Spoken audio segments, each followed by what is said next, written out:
What is that? It's a nice area. Dream job there? A little more challenging than Paradise. It's like this. Get Yeah. the stop at Galley right out the door. Yeah, exactly. Parking And lot. you can walk to all these little local restaurants. Within stumbling distance. That's right. That's like one. No. Good. I never liked that. Love dogs to death. Yeah, I just don't. Yeah, I just don't see it. Yeah. Good morning, ladies and gentlemen. I am Commander Roger Mason, your Master of Ceremonies. I would like to express my sincere gratitude for your presence, whether in person or virtually, to celebrate the career of Captain Andy Brown as he retires from active duty in the United States Coast Guard after 27 years of faithful service. Before we begin today's ceremony, please silence all electronic devices for the duration of the ceremony. All personnel in uniform are to remain covered during the arrival of the official party and the playing of the national anthem. Please follow my prompts for when to stand, render salutes, whether to be seated, and when to remove covers. To begin today's ceremony, I would like to take a moment to recognize some of the special guests here with us today. A special welcome to Captain Brown's wife, Stacy, and his two children, Maggie and Gavin. I would also like to welcome his brother, Jim, mother-in-law, Debbie, and father-in-law, John. We also have Captain Brown's mother, Carol, watching online from Yakima, Washington. Thank you for joining us, Carol. Also, a thank you to our host, Chief Warrant Officer Kaminsky, for preparing the station for our ceremony today. Already joining me up front is Auxiliary Chaplain Floyd Grace, the chaplain for today's ceremony. Presiding over today's ceremony is Mr. Steve Sabelico, United States Coast Guard retired. Ladies and gentlemen, please rise for the arrival of the official party and remain standing for the presentation of colors, the playing of the national anthem, and the invocation. Military members, attention. Now, Captain, United States Coast Guard, arriving.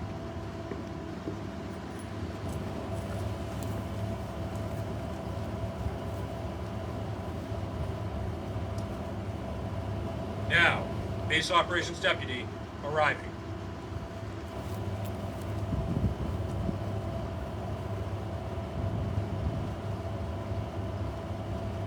Color Guard, present the colors. Detail, forward, march. And salute.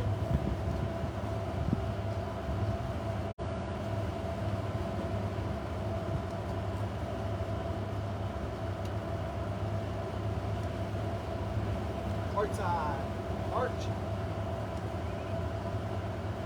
Ready, halt.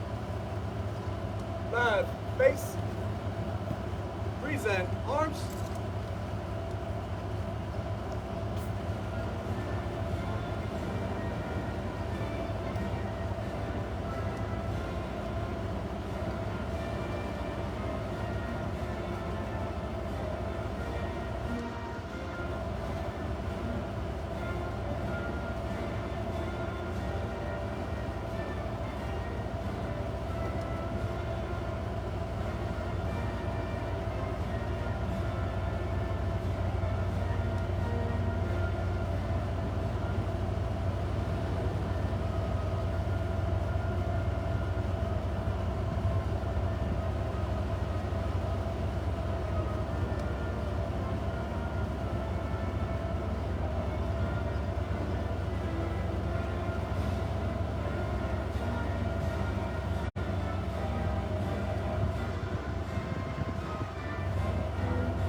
Color Guard, retire the colors. Detail, order, arms. Right, face. Forward, march.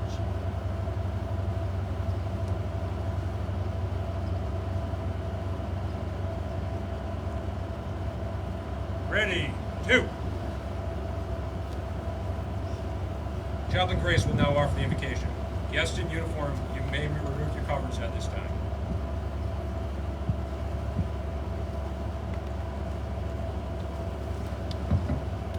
Please pray for me. Our Father God and divine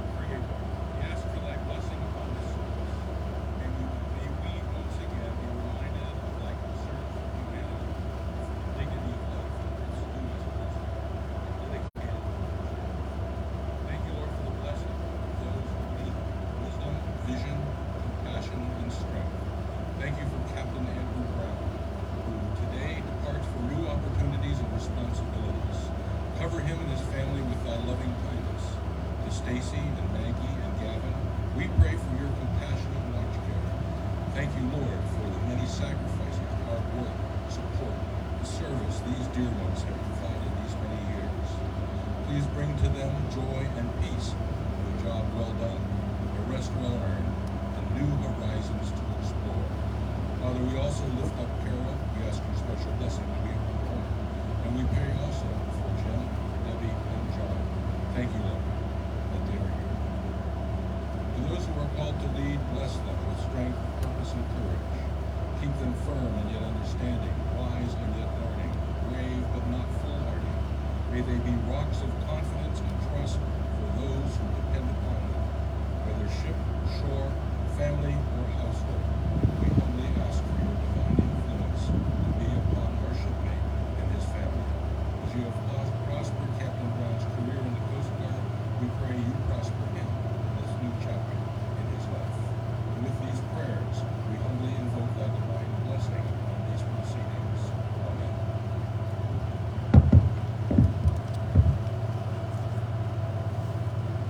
Thank you, Chaplain Grace. Ladies and gentlemen, please be seated. It is now my pleasure to introduce the presiding official for today's ceremony, Mr. Steve Sabelico. Mr. Sabelico retired from the Coast Guard in 2011 at the rank of captain after 24 years of service, and he currently serves as the Deputy Chief of Base Operations for the Director of Operational Logistics as a GS-15. In this role, he oversees 22 Coast Guard bases across the continental United States, Alaska, Hawaii, and Puerto Rico, employing 5,700 active duty, civilian, and reserve members, providing vital mission support and logistics services to our Coast Guard assets, their crews, and their family. Please join me in welcoming Mr. Steve Sabelico.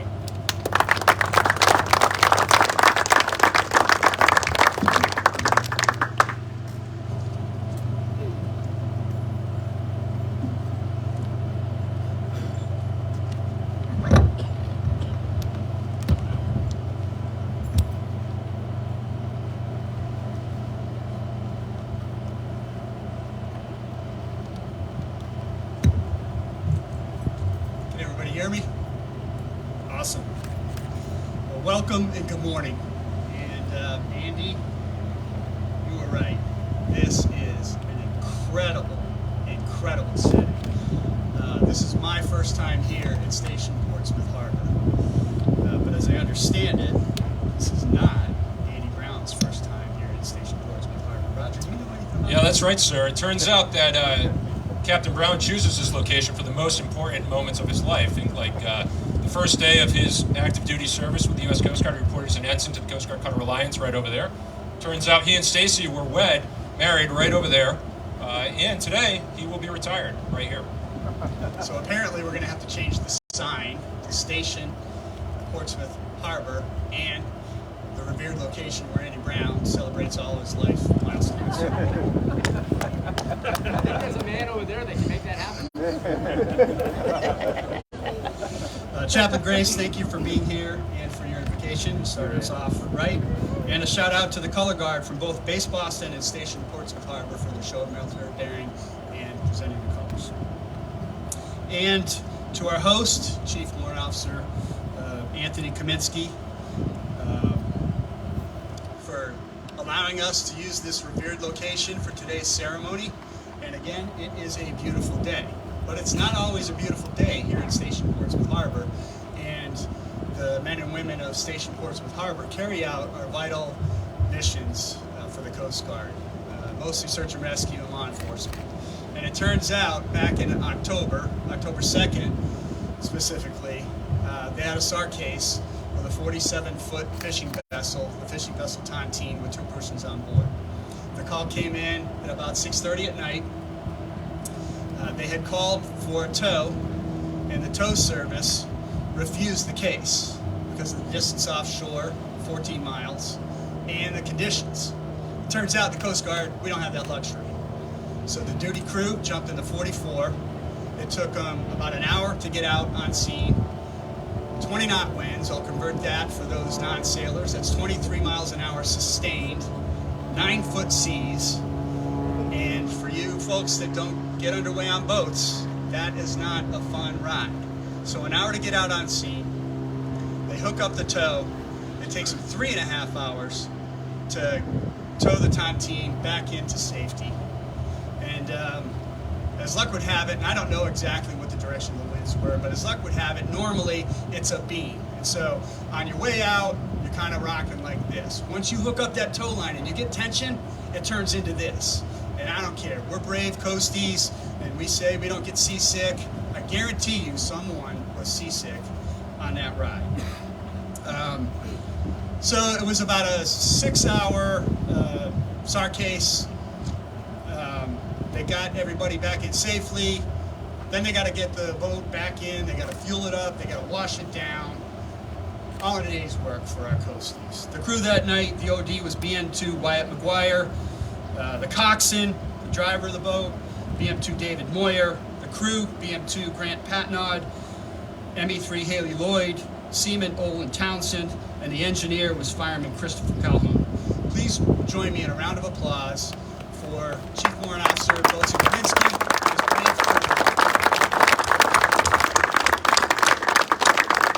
I want to thank everyone here today for taking the time out of your busy schedules to be here, and everyone watching on Facebook Live.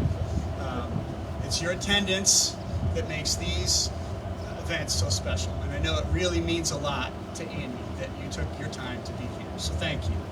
And I know Roger already welcomed the family, but it's really my duty to circle back and cover the family in a little bit more detail. So first, I'm going to talk about Andy's dad, James Brown, who retired as a Master Chief MK after 26 total years of service to our country, 4 in the Navy, and then 22 in the Coast Guard. James passed away 12 years ago, but I know, I can feel it, that he's watching today, beaming with pride, Andy, at what you've accomplished. I know this in part because I talked to a family friend and also a retired Master Chief Boatswain's mate, Andy Anderson, and I had a good, long conversation. So in his career, Master Chief Brown did nearly 10 years as a GO bachelor. That means he was separated from the family, serving in the Coast Guard. He sailed on a couple of Coast Guard cutters. One of them was Citrus. He sailed on a 210. What 210 was that, Roger? I believe it was Confidence, and That's I think there's a piece of Confidence with us here today, and a piece of Master Chief with us. Right. And I think we'll cover that in a little bit. He was actually underway when Andy was born. And Master Chief Anderson just shared with me again that he just had immense pride. I asked him how he felt that you got into the Coast Guard and instead of becoming an enlisted member, that you went to the academy. He said he had no problems with that. He just had immense pride, and he talked about it all the time. He did. Master Chief Anderson did say it might have been a different story had you decided to enlist in the Coast Guard, ascend maybe to the rank of chief, and then, sorry about this ski, become a warrant officer. He might have turned his back on you then, but he was really proud of you for becoming an officer, and he talked about it all the time. So we can feel his presence today. Next, your mom, Carol Brown. Carol's not here today. She's still holding down the fort back in Yakima.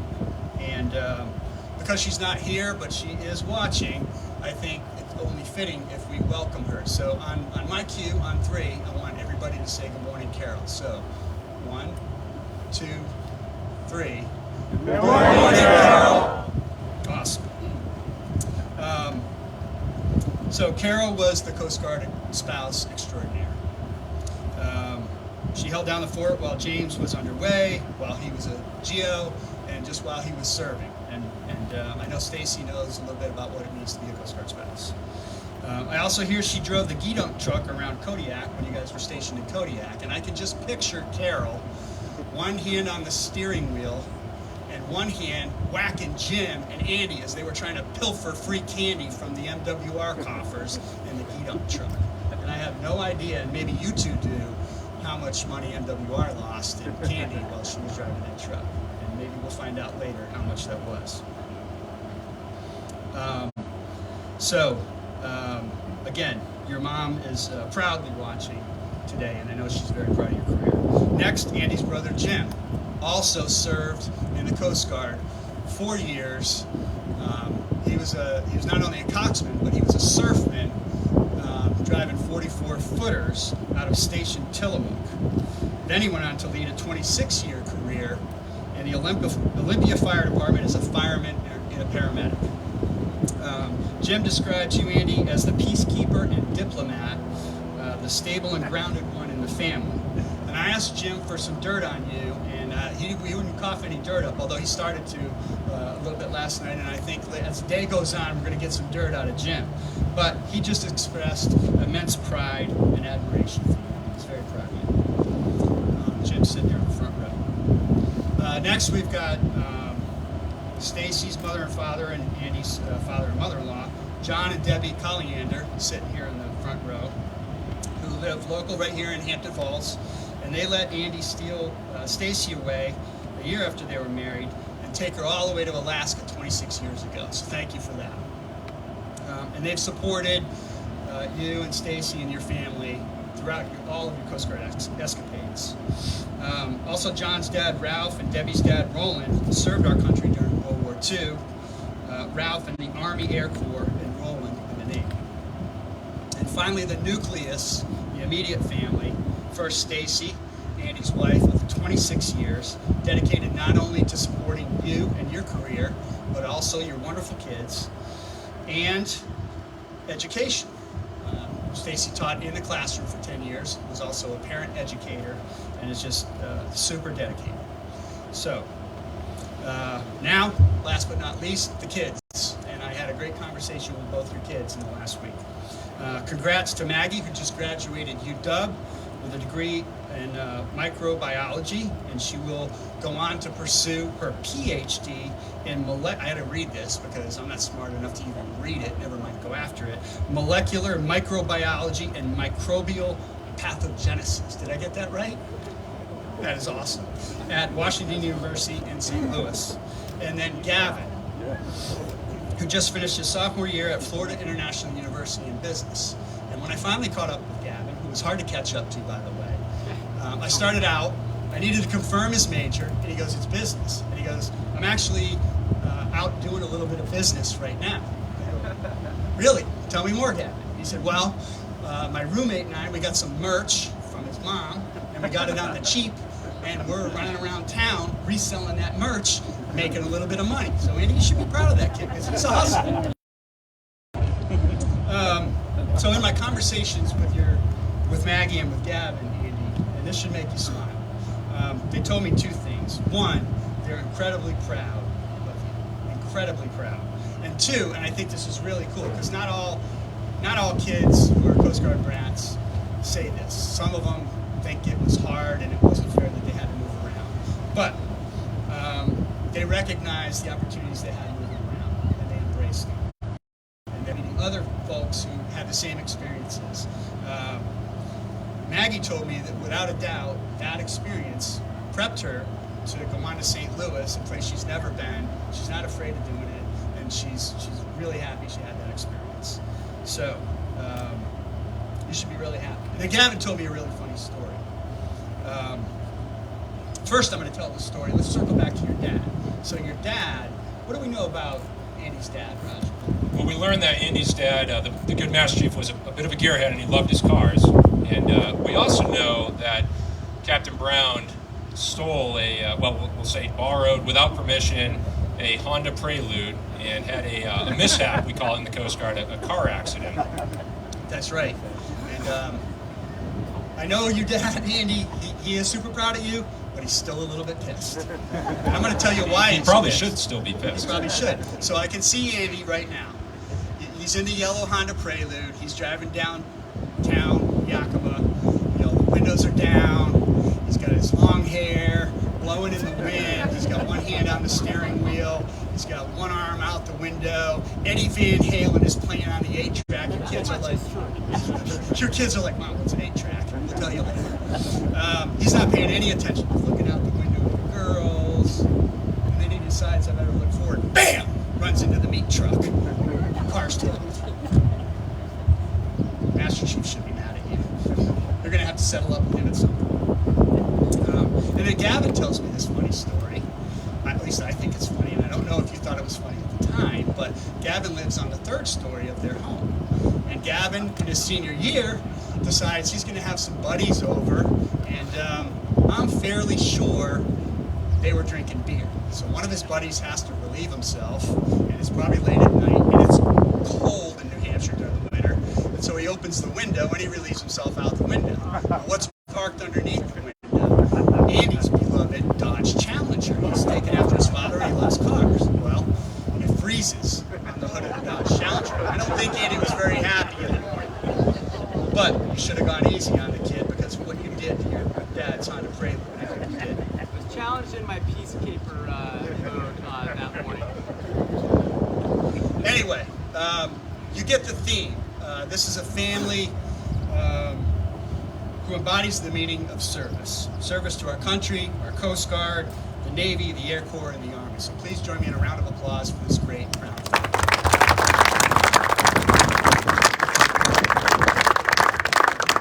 Okay, now on to my job, honoring the main character, and this is no easy task. It is an honor and a privilege to serve in this capacity. And to be honest, I was taken aback when Andy asked me to do this. I really was. And I'm like, are you sure you don't want someone in a uniform to do this? I mean, me? You know, and he's like, come on, you've been around the block and you're funny. And I'm like, yeah, we're all funny after 4 drinks, Andy. I mean, it's going to be at 10 o'clock in the morning. But here I am. So, yeah, whatever. It's his fault. I'm blaming it on him. And I will tell you that I did not start out well. I'll tell you a quick story. So, after he asked me, and he asked me like 4 months ago. It was about a month later, I called him up, and I could swear I had this conversation with him about his vision of how this was going to go down. And I go, Andy, I'm confused. You want me to preside, you want Roger to be the MC, but you want him to have more than the traditional MC role, which means, more than just read the script. But you want to do the thing. And he says nothing. And it was probably 10 seconds, but it felt like a minute, and I started to get nervous. And he goes, what are you talking about? And I go, well, the thing, you want to set the couches up, you want to bring a bunch of people up from the audience who you're close with, and like late night style, conduct a little interview, and I just don't see how that fits in with me presiding and Roger being the Uber MC, and this is going to take like 3 hours. And again, he's like, what the hell are you talking about? I'm really nervous at this point. Well, everybody knows Andy's got a tab, the Guinness. And I'm like, dude, were you drinking? He said, no, I was not drinking. And he says to me, and anybody that knows me, he's like, dude, you drinking? No, I was not drinking. And so we go back and forth for a little bit. He goes, I gotta tell you, that sounds like Frank Morris. Frank works for me. And then it clicks. Yes, in fact, I did have a conversation with Frank Morris. Where's Frank at? There's Frank. So, I'm doing that. he is doing that, and I asked him if it was okay to tell the story. So, we're all square. There's Frank. There's Andy. Yes, I am here. These notes are about Andy, so we're all good. I'm back on track. Right. 1990, I guess the year before, sometime in the year of '89, Andy makes his application to the Coast Guard Academy. For whatever reason, and the Academy never ceases to amaze me. No joy. They do not accept Andy. And he goes to Yakima Junior College for 2 years. He knocks it out of the park, and he puts that back into his application, and he's very tenacious. Jim pointed that out to me, in addition to being the stable one peacekeeper. And he gets accepted. And in 1992, he goes to the academy and becomes a great member of the class of 1996. And we have some representation in person here. We've got Captain John Barry, sitting CO of the Shore Infrastructure Logistics Center. Where are you, John? There's John, and we got Jason Kramer. Where's Jason? There's Jason. So, and there's many more watching on Facebook Live. So how about Round of applause for the great class of 6. So, while at the academy, what does Andy major in? What else? Civil engineering. He also rows crew. And he acquires his nickname, and everybody knows how he got his nickname, right, Roger? Yeah, I mean, it's a play on his last name, right? Brownie? That's what I thought. Brownie, play on his name? Yeah, that's exactly what I thought. No, it is not. And I didn't find that out until very recently when I talked to his crew coach, Bill Randall. Thank you, Bill. And I checked with Andy. This is cool. It's all legit. So, don't lose any respect that you may or may not have for me. No, this is all good. It's a great story. So it's Kings Point weekend, and there's a big rivalry between the Coast Guard and Kings Point. There's a football game, and perhaps there's some beer drinking that goes on. And Andy and a few of his friends decide they're going to go to Wesleyan because Andy knows someone at Wesleyan. So off they go to Wesleyan, and they have a good time there.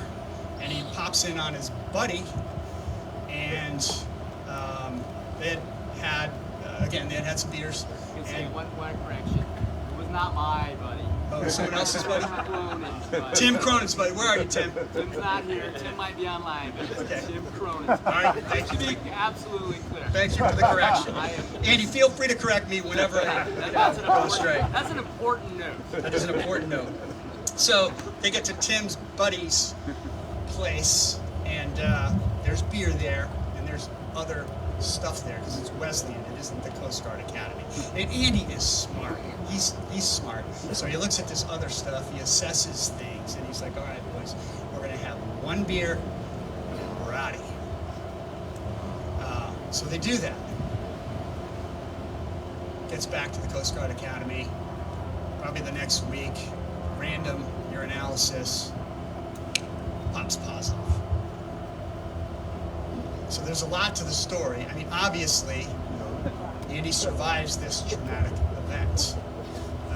As he's told me some of the details, and I think he's going to cover more details later, but there's an interview with CGIS, and he says to CGIS, "Look, I had no idea. I don't know how this happened."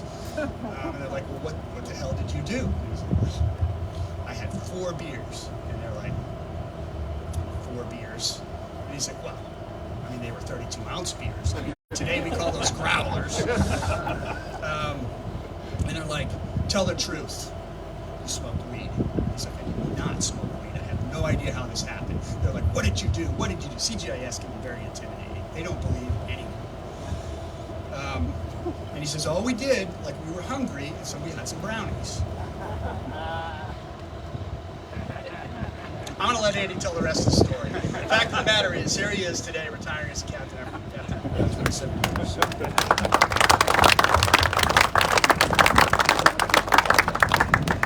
After graduation, as Roger pointed out, he reports in to Coast Guard Cutter Reliance 210 as the student engineer damage control assistant. I'm going to let Roger get into something, but first I just want to say that he noted that EMCS Mike Zappola. Mike, are you here today? Right. There's Mike. I had a good conversation with Mike. Mike was his aux chief, an outstanding mender, and turns out he's a friend for life. And he hasn't been to your new house yet, though, so I think you owe Mike a tour of your new house. Andy qualified as an underway OD.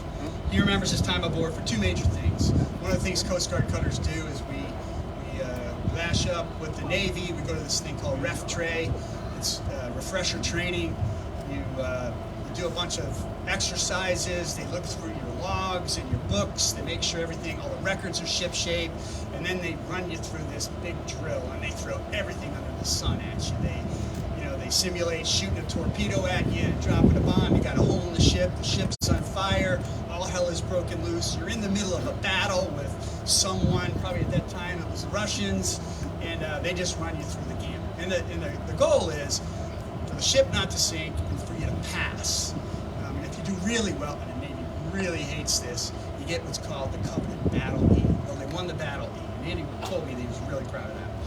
Second thing, and it sounds sexy and it doesn't sound like anything, but he spent a lot of time getting underway, going down south into the Caribbean, doing drug patrols. And hey, there's some nice port calls, but it's no bed of roses. You work hard and you play hard when you're in port, but he remembers doing that a lot. And it's a lot of time away from home port and a lot of time away from your new wife. So Stacy got used to being a Coast Guard spouse right after that. And of course, as Roger said, and probably most importantly, Andy and Stacy were married right here in '97. Andy made Lieutenant JG his first promotion. And Roger, I think you got something else. No, I was just, we learned last night, speaking with Jim, that Andy's first tour aboard the Reliance was fitting because he became the third member of the Brown family to sail aboard a 210-foot medium endurance cutter. Actually, his brother Jim got underway as a fourth grader, we learned, because back in the 70s it was a good idea to take your fourth grader underway for a 2-week patrol of the Bering Sea. So Jim got underway with his dad, learned a lot of things about life in those 2 weeks, some of which he can share with you later. I will not share those things. But he is honoring his dad today, wearing a belt buckle from the Confidence, a sister ship to the Reliance that Captain Brown served on for his first 2 years as a Coast Guard officer. That is an awesome story. Third generation 210 sailor right there. There's an ensign following his fourth grade level. Okay, 1998. Stacy and Andy make their first trip to Alaska. He transfers to Integrated Support Command, Kodiak, Alaska.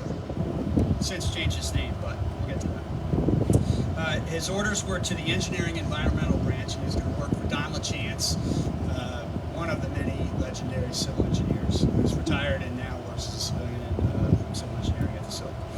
So really, before he actually starts work, it's day one on the job, Andy gets wind that the program, the civil engineering program, did not get enough applicants to the grad school program. And basically, word on the street is any warm body that applies is getting in to Illinois. Now, poor Don, his immediate supervisor, who has been shorthanded, he's gone for a week. And so without Don's knowledge, Andy goes up the chain of command. Incidentally, all civil engineers, all kind of legendary. So he goes to Drew Dilks, who's the FE, and he's like, hey, Commander Dilks, can I apply? Do it. He goes to John Miller, who's the ISC XO, legendary civil engineer. John Miller's like, do it. He goes to Charlie Worcester, who's a captain at the time, the ISC XO, legendary. He's the first civil engineer to ever make 3-star admiral and become the PAC area commander. And Charlie Worcester's like, do it. So, Don comes back to work a week later, and he's like, hi boss, I'm going to be gone in a year. I've applied to grad school. And Andy shared with me that Don was a tough guy to work for. He was a great guy to work for. He learned a ton from Don. We don't get trained in real field environmental work at the Coast Guard Academy. We don't get trained in a lot at the Coast Guard Academy, to be honest with you. We do walk out with a degree. We learn hard engineering, but we don't learn like real leadership, how to really take care of people. We certainly don't learn anything about environmental. So he had a good year with Don, but it was a tough year. And at the end of all of our tours, we have a going away gig. It's usually a luncheon, and we usually get gifts, and sometimes they're more meaningful than others, and sometimes they're very simple. So his gift was a paddle ball, the little wooden thing, the elastic band, the little ball. So the meaning of that, Don was the paddle, Andy was the ball. And we'll let Andy, maybe later on he can, ask Andy, tell me some stories about how Don paddled you around for that year. But he remembers that fondly. So then he goes to, in 1999, he and Stacy move to the cornfields of Illinois. He goes to the University of Illinois. I'm going to let Roger cover ILL. Thank you. Yeah. So I actually know nothing about Illinois. I can't even point to it on a map. But I have heard a lot about it from Captain Brown and every other civil engineer in the Coast Guard who seems to go there. There's apparently some test banks. Some people share tests. I don't know. Some people don't share tests. I think that happens in Illinois. I do know that Captain Brown loves it so much that his beloved car is got the vanity plates. What is it? Illini is how that's pronounced. So it's got the vanity plates. I also know, sir, that the New Hampshire DMV started the clock today. You've got about 90 days to turn those in and register it in New Hampshire. So you can get rid of that. You can say goodbye to Illinois. I don't know anything about it. I'm sorry. Excellent. Okay, gets out of Illinois with his master's. He goes on to Seattle, Washington. He makes lieutenant. He puts lieutenant on at Illinois. I'm sure you had a military ceremony with lots of military bearing at Illinois. He goes to Seattle Facilities Design and Construction Center, Pacific, and oh my God, I got a lot of information, and I'm going to have to truncate it because we're going to be here all day. Thank you, John Metcalf. Where's John? There he is. Yeah, I had to hang up on John. He's assigned there as a project manager. One of your projects there was the recap of all the Coast Guard's Loran stations. And Loran's been gone for a while now, but I guess we were going to solid state transmitters, and we had to do a lot of work to all the buildings. That was one of your first projects. You also ran with what was then called the job order contract, and back then it was a big deal in 2001. Now they're a dime a dozen, but it was like groundbreaking back then. And basically, you know, for you non-civil engineers, it was kind of the first time we pre-negotiated pricing terms. So we tried to get into this deal where we knew what we were getting into. We were trying to buy down risk so that as we awarded contracts, it was faster and less risky. And Andy's strong interpersonal skills, his strong technical skills made that successful, and we still use that concept today to buy down risk and to award contracts faster. He used that job order contract, I'm told, to award miles and miles of paving work in Kodiak. And don't worry, Andy, those PDSs, so there's some paperwork that goes along with that, and you got to do these PDSs, and they got to get approved, you know, all the way up the chain, and something happened with the paperwork. But don't worry, I've talked to all the boys, like Kalman, Metcalf, Watka. These are all retired people who have nothing to do with the Coast Guard right now. We found the paperwork, and we're going to get it to the right place and get the right signatures, and you're retired, so don't worry, everything's cool, and no one's like going to jail. Yeah, it's going to get approved. Don't worry about it. Probably most significantly, Maggie and Gavin were born, both during your tour to Seattle. And Maggie's birth turned out to be quite the adventure. You lived in Port Orchard, and you had to take, in the morning because of traffic, you had to take some ferry rides. So it was 7 o'clock in the morning. You were on the ferry from Bainbridge Island to Seattle. You have a pager on your hip, and Stacy calls your pager. You run over to some stranger and you borrow a cell phone. It's probably like this big, a big box, and you say, "Hey, can I use your phone?" You call Stacy, and she's like, "Get back here. Time to go to the hospital." So you take that hour-long ferry ride. You jump on the ferry back from Seattle to Bainbridge Island, and you meet Stacy and Debbie. So now we're 2 hours in, and you, Stacy, and Debbie take a third ferry ride back to Seattle. I don't know, maybe took a taxi, maybe you had a car there, I don't know. Then you went to the hospital, Yep. and Maggie was born. And so that was quite the eventful logistics run just to get to the hospital to see the birth of your 20 hours later, mind you. Okay. It was not necessarily as urgent it might have seemed. I might have been able to get a half day of work in. Oh my Lord. Okay. Gavin's, I'm told, 2 years later in 2003 was less eventful. It was an evening affair, no traffic, smooth ride around I-5 into Seattle, and Gavin was born. So that's just how The dog was on the bed that we had to push off to make it all get rolling. Yeah. Now everybody knows Andy is an avid runner, and his running career apparently began in Seattle, Washington. And as Metcalf tells me, there was this noontime run called the JO Eco Challenge. And this is where I'm a little worried about your health. And I'm going to tell you why. And Stacey, you need to be worried about his health too. I mean, I want his cholesterol checked and things, because what would happen is they would run several miles out, and they would hit this pizza joint, and they would suck down a Meat Lover special. And I don't know if they would run back or if they would waddle back and then take a nap. And I know Andy runs in the morning now, and he would say, "I don't do that anymore. I don't do that anymore." But you can't tell me in the south end or in the north end, right, there's not a pizza joint open and you're not sucking down a meat lover special for breakfast. So please get his cholesterol checked. Yeah, look at me. You're doing that, aren't you?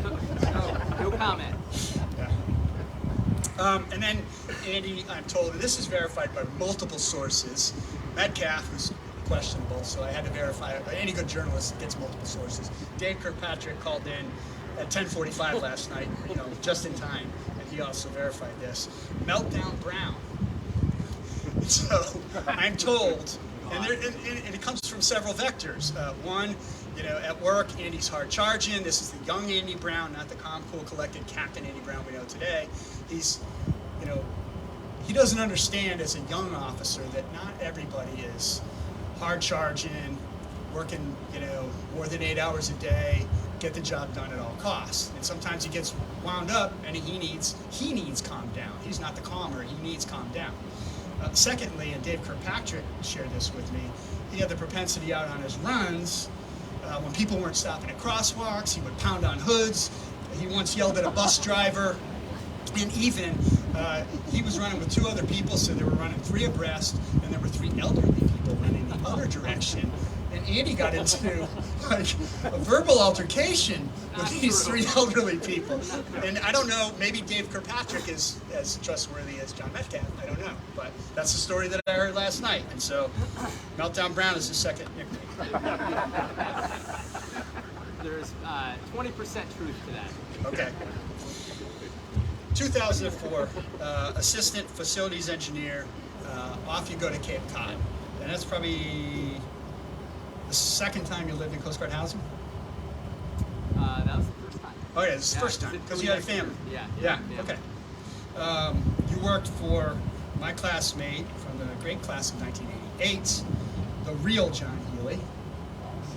Ed Gibbons was the XO, and Tommy Hurricane Ostabo was the CO. That must have been fun.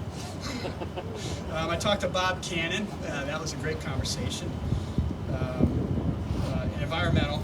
And Bob gave you some really good advice. He goes, Andy, if Ostabo tells you to do something, drop whatever you're doing and do it now, if you want to hold on to your career. Is that a true story? It's a true story. Yeah, and it's good advice for anybody that knows, retired Admiral Tom Ostabo. You prep for base realignment and closure. That's where the Air Force was pulling out. The Coast Guard was going to assume full responsibility for the airfield maintenance, and that is just massive and overwhelming and comes with risk and money that the Coast Guard certainly doesn't have. The state was taking over the fire department, so there was a deal where we had to work a deal to get our firefighters job insurance so that they would get jobs from the state. They would be the first ones hired in the state fire department, and then the Air National Guard was going to pick up responsibility for the utilities. BRAC was a big deal, and I'm sure you worked some late hours with calculators and pencils trying to figure out how to have and it's a huge property, and I think Ostabo gave you the task of putting signage out so that people could navigate their way around. I want to give you a B, maybe a B plus on that, because I was just there and I was trying to make my way from the east side of campus to the west side, and I was trying to find the exchange, and I've been there before and I kind of knew where it was, but I got to this intersection and I went the wrong way. And as I went through the intersection, I looked in the rearview mirror and there was a sign coming from that direction and it told me where to go. So I don't know why you didn't put a sign on the side of the intersection. I think I had left that for a follow-on. Yeah, we're still working on it. Anything else interesting out of Cape Cod? Because you're the XO there right now, right, Roger? I am, yeah. No, there's lots of Captain Brown relics all over Base Cape Cod, but one in particular stands out. So when Captain Brown was the assistant FE there, pilots like they like their alcohol, and they have a very nice bar that was constructed with Captain Brown's crew. And in the final evening, the final preps to open this, the last thing to be done in the entire area was to pour an epoxy bar top. And Captain Brown, in an act of true pride, but perhaps not professionalism, stuck his coveted Coast Guard civil engineer pin in the right below in the bar, and now there sits a half-inch of epoxy. So there is a civil engineering pin forever embedded at Base Cape Cod, much to the rage of the pilots, but it's still there. We haven't taken it out yet, nor will we. So thank you, Captain, for that memento that you left behind. I got a picture of it. Anybody wants to see a picture of it, I can show you later. And you made Lieutenant Commander at Cape Cod. So, on to CEO Juneau as the XO in 2007. And Andy described Juneau as one of his all-time favorite tours from both a work and a personal perspective. Really enjoyed his time there. He proudly recalled crafting the first ever national pot board. So for the non-civil engineers, up until that point, we kind of spread the money like peanut butter. Everybody got their fair share. And this national pot board process tried to take a more strategic look and figure out, hey, where do we really need to spend the money? Where's the need based on where our risk is? And that was met with some resistance, but Andy helped write that policy, and he's very proud of that.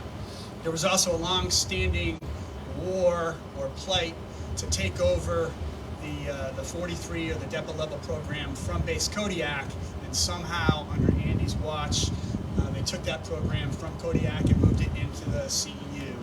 And he's very proud of that. He was also in 2008 nominated for and received the Oren Medal through the Society of American Military Engineers for his outstanding achievement in design and construction. That's a big deal.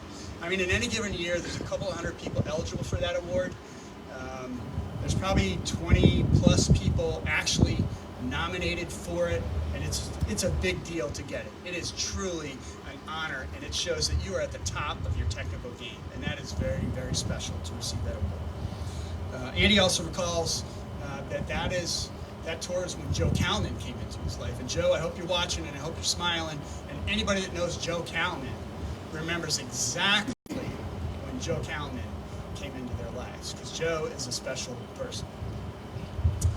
Andy talked about the great neighborhood, the great neighbors, both the locals and the Fighting Illini that were Coasties that were stationed there. He just really remembers that tour fondly. And I'm also told that Andy is credited with at least one saved while attached to CEU Juneau. I think Roger knows about that. And actually, the survivor is here with us today, Mr. Brian Getler. So Captain Brown rescued Mr. Getler from the Forest Service, where he was a lost engineer toiling away in federal Forest Service stuff. And when Captain Brown went down there trying to poach engineers from the Forest Service, Mr. Getler said, well, I know of at least one that's interested.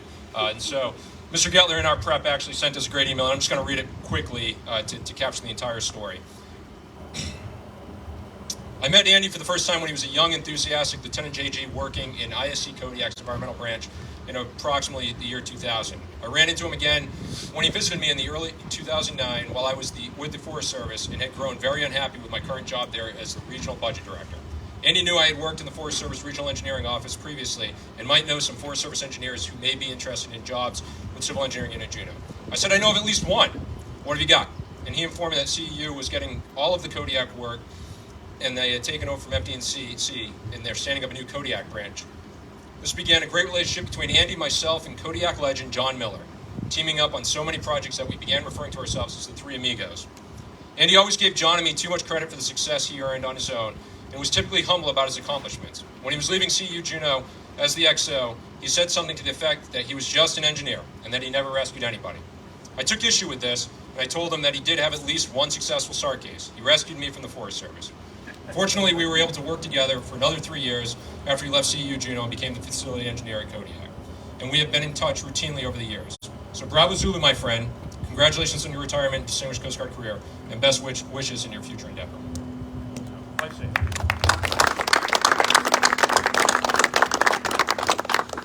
All right, I know this is going long, but it's really hard to cover a guy like Andy in a short speech, so I apologize it's going long. I'm going to try to speed things up.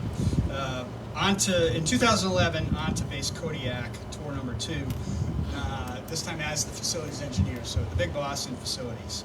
This was really Andy's first broadening tour. In facilities, you got 70 people, and in facilities at base Kodiak, unlike any other place in our Coast Guard, you make your own water, you treat your own wastewater. You don't measure the facility in acres, you measure it in square miles.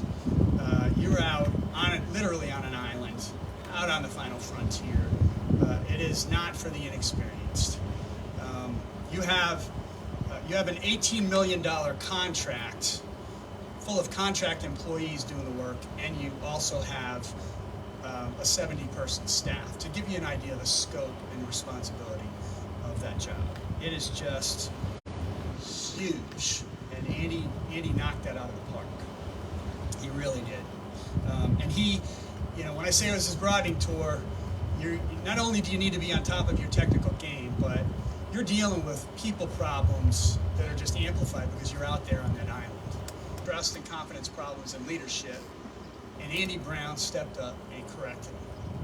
And that is where he really, really made his mark, that led to some other good assignments that I'm going to cover, and he just knocked it out of the park at Cody. He really did, and that really made him what he is today. So, yeah, he really killed it. I think that's all I need to cover about Cody. 2014, as I said, that broadened him, so his next assignment was to base Boston. And I really got to put myself in check here because you heard my bio. The second half of my career, my entire civilian career, has been all about bases. And I've already gone too long, and I won't get into it, but for those of you who don't understand what a base does, it does a little bit of everything. We support not only the operational Coast Guard, the assets, the people that operate the assets, and the family members of those people, but we support the other folks in mission support that also provide support. So we support ourselves.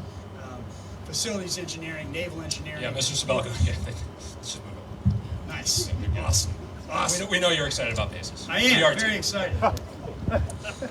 At Boston, and I think I can do both CO and XO, and then I'll circle back to Providence to save some time. Are you good with that, Amy? Whatever you want. Yeah, I'm going to do that. So, 14 to 17, he's the XO. 500 active duty, civilian and reserve. On the leadership side, he was called, and the officers will understand this. You got to write officer evals once a year. If you're junior, you got to write them twice a year. But for most of us, it's once a year. It's a love-hate relationship. They were 4 pages long. So they charted a team, and they took our best leaders from around the Coast Guard. They put them on the team. Who'd they pick? One of them, Andy Brown. Andy's responsible for taking that OER from 4 pages to 3 pages. And that is just incredible. Yeah. He started the meeting between the Eagles and the Anchors, the officers and the chiefs. And I think Master Chief Brown can be immensely proud of that. And that relationship between the officers and the chiefs is just critical if you want to have a good, strong command and if you want to solve problems. So he did that. He brought the wardroom and the chiefs mess together. He also started this thing called Coffee with the XO.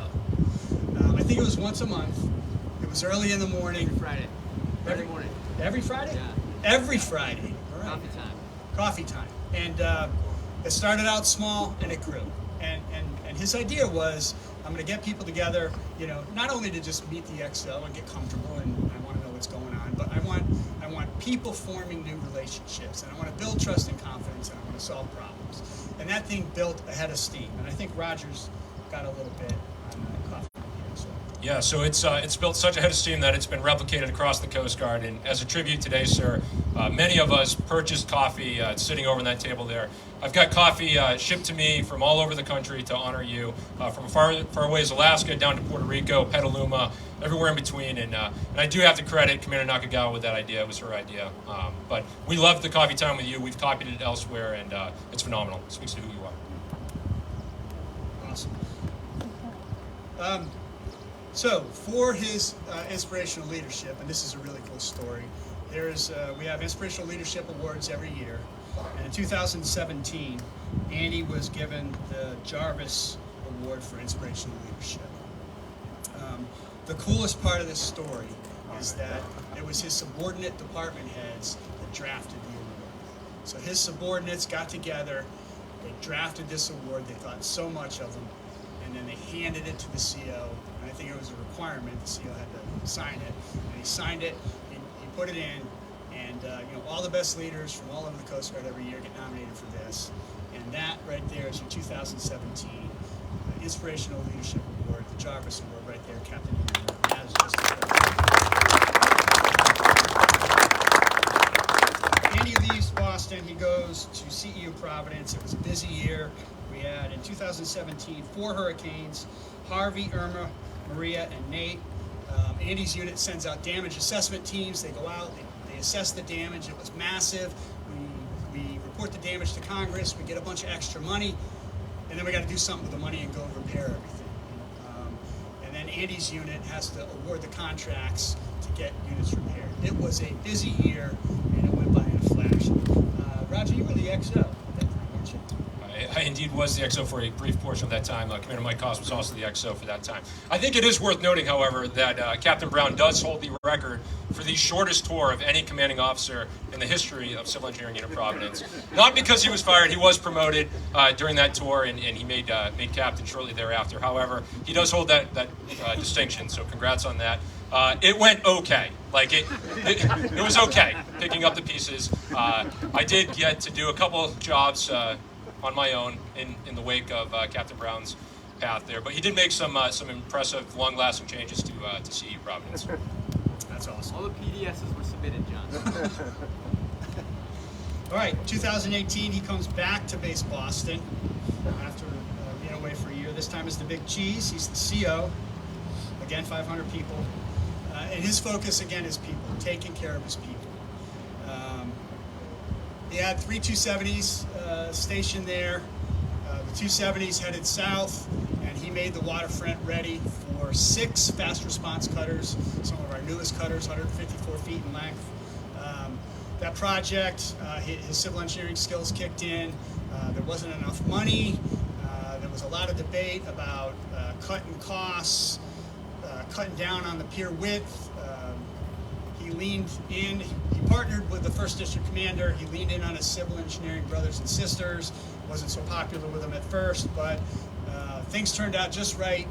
We got good bids, and we got a great waterfront that's going to hold those FRCs, and Andy's very proud of that. He navigated an unprecedented 39-day lapse in appropriations. And I know everything turned out okay. Everybody ended up getting paid, everybody was okay, but this was unprecedented, and our more junior people who don't make as much money as us GS-15s and captains, there was a lot of anxiety, and it took great leadership, and Andy delivered. I know Don Cox is over there, the Massachusetts Military Support Foundation. He partnered with Don to put together food pantries because people were literally worried they weren't going to be able to pay their bills, and they were worried that they weren't going to be able to feed their families. Andy stayed calm, cool, and collected. He partnered with the right people, and he got us through those unprecedented times, and that was a big deal. The other biggie is COVID, and I don't think I really need to get into it. COVID just rocked everybody's world, not in a good way. And again, it took Andy and his leadership team, Andy at the helm, the whole outbreak, the whole drawing down the way we operated. We still had to operate though, because the Coast Guard did not shut down during COVID. So we had to find out a way to protect our people, but continue to support operations. And then we kind of made it through the whole period where the pandemic was out of control. And then when we got things under control, we had to ramp back up, and everybody was pretty anxious. And Andy just kind of led us through that whole thing, and it was amazing. His leadership was amazing, and really, his leadership at Base Boston paved the way for the way Dahl led all of our bases, and we got 22 of them through that whole pandemic. So thank you for your leadership. That was amazing.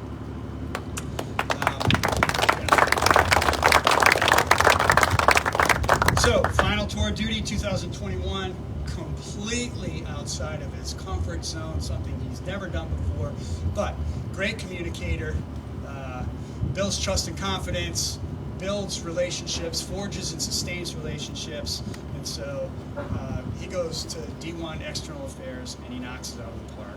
He deals with 3 contentious issues: the closure of Station Scituate, the replacement of surf boats with RBMs at stations within the district, and he had to pull federal aids to navigation from an affluent community in New York due to lack of funding. Those are not easy political landmines to navigate, but this guy did it flawlessly. In his first year, his office was runner-up Governmental Affairs Officer of the Year.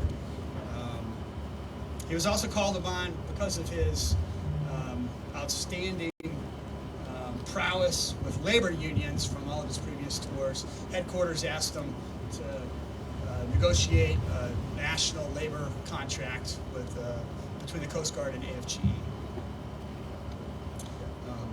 Andy's a caring person. I think Roger's got something that he wants to say about it. Yeah, thank you. So when I accepted my role today as a Master of Ceremonies, I was told that I got to be a Master of Ceremonies on steroids. And I looked through all the different Coast Guard regulations, pubs, honors, and ceremonies. There's nothing at all about Master of Ceremonies on steroids. So what I've taken that to mean is that I get to speak on behalf of the dozens, if not hundreds, of officers and enlisted civilians that you've led throughout your 27-year amazing career. So first, I just want to say thank you for this opportunity. It is truly an honor of my career to be here with you and your family and to recognize you for this moment. I learned last night, actually, that Gavin may not have a great idea of what it is you do. He recently realized that you may have been a celebrity on TV had you actually not gone on terminal leave for the last month. But I want to tell you, Gavin, what your father is. So your father's an engineer. And why do people become engineers? I think that's an important question. We choose our field really because we have an innate desire to understand how things work. We want to fix things, we want to build things. That's really what it boils down to. We want to solve problems. We're problem solvers. We want to solve the hard problems that have never been solved before, problems that may never need to be solved again. That's what engineers do. But what Captain Brown does, and what makes him different, is the types of things that he wanted to build and the types of problems that he solved throughout 27 years. You see, those things, they weren't simply buildings or piers or waterways or runways or sewer pipes. Those problems, those things, they were people. They were people named Bob and Ron, people named Greg and Steve and Sarah, people named Miley and Mario and Frank, people named Jay, Marvin, Lisa, people named Beth, people named Roger. He fixed us when we broke. He made us stronger. He made us work better. He made us work together. He's the engineer that you call when life throws you a curveball, when you are broke down, when you are lost in the fog of life. He is the engineer that you call to help you solve your problem. He didn't just fix and build buildings all over the Coast Guard. He fixed and built teams. He fixed and he built us. His degree says civil engineer, but don't let that fool you. He is first and foremost a professional people engineer. He taught us that through incredibly hard work and proper prioritization, that an ordinary person can be extraordinary. You can be married to a wonderful spouse. You can raise incredible children. You can be a supportive son and brother. You can serve your country, and you can serve your crew. He taught us to be proud of our profession, to be proud of our teams, and to be proud of our families. He learned from his mistakes, but he certainly gave us space to make our own. He's not just an engineer. He's a husband, he's a father, he's a son, a brother, a classmate, a mentor, he's a friend, he's an officer. He's a United States Coast Guard officer, and he is absolutely one of the best. So thank you for being so much to so many.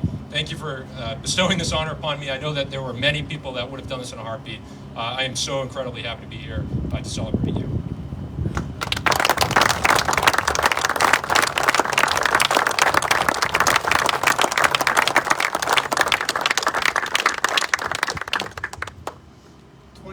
Years, start to finish. Ensign Brown hit the deck running on Reliance and never stopped, except occasionally for the meat lover special. I know I went long. My apologies. It's hard to cover his career in 20, 25 minutes. We're a better Coast Guard today because of Andy Brown. We're better people today because of Andy Brown, just like Roger just said. He's already started working on a joint venture with Powtech. The Austin group. They probably have no idea how lucky they are to have Andy Brown. They'll find out.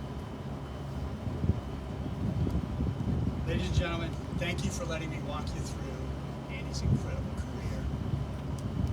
It's time to move on. Andy's ready for his next chapter.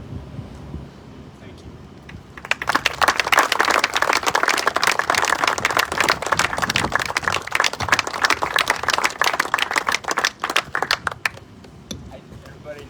out for a minute? Yeah, no, it's great. Hey, does anybody need water? This is, we're only halfway home, folks, so if anybody does need water, please raise your hand and we'll get someone to get you some water. It is warm and sunny. But at this time, Mr. Sabelka will present Stacy, Gavin, and Maggie with certificates of appreciation from the United States Coast Guard. So Stacy, Gavin, Maggie, and we are going to get some water distributed.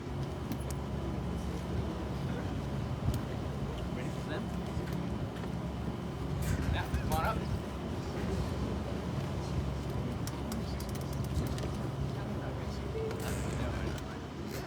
All right. Yeah.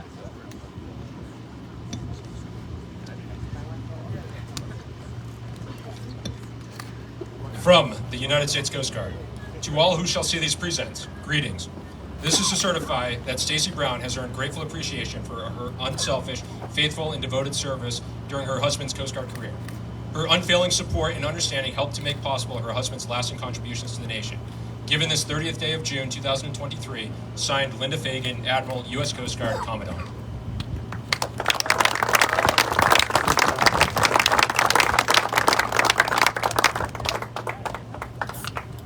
And for Gavin and Maggie, from the United States Coast Guard, certificate of appreciation awarded to Gavin and Maggie Brown. To all who shall see these presents, greetings. It is my pleasure to express the grateful appreciation of the United States Coast Guard to you for your enduring separations from your father while he served his country. You should know that your father's successful career has been challenging and required unselfish devotion to serve others. Your father was required to do Coast Guard work that prevented him from spending more time with you. He would have preferred to be home to help you when you needed him, but his outstanding work in support of our country was also very important to your future. Your understanding has been essential to his success. The United States Coast Guard thanks you for your support. Given this 30th day of June 2023, signed J.W. Mauger, Rear Admiral, United States Coast Guard, Commander, 1st Coast Guard District.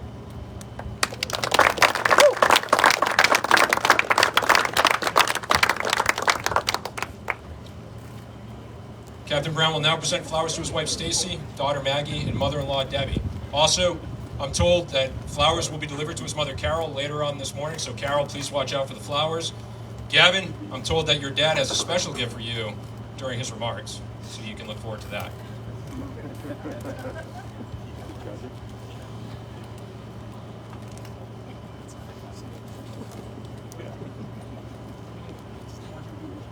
I didn't get any red pens, John. I'm sorry. And how about one more quick round of applause for the Brown family?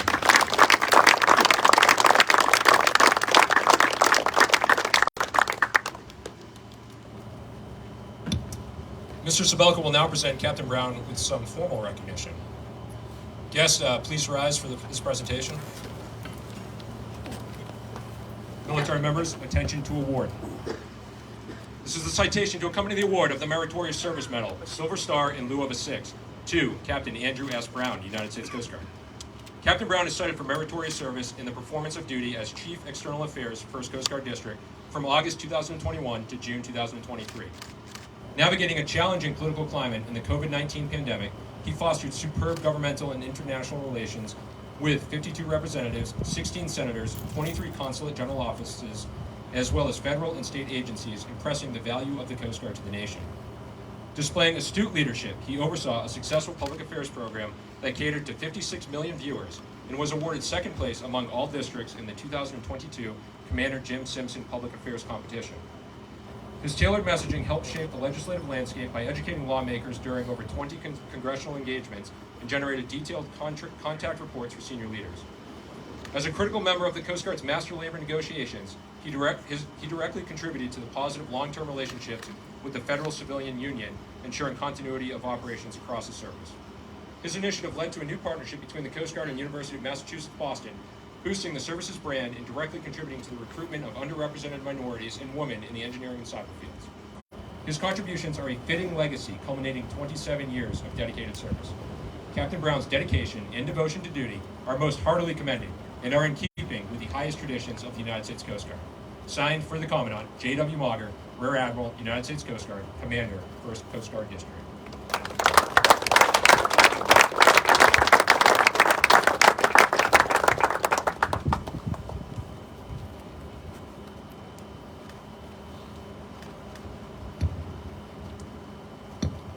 Mr. Sabelka will now present Captain Brown with his certificate of retirement. Military members, attention to retirement orders.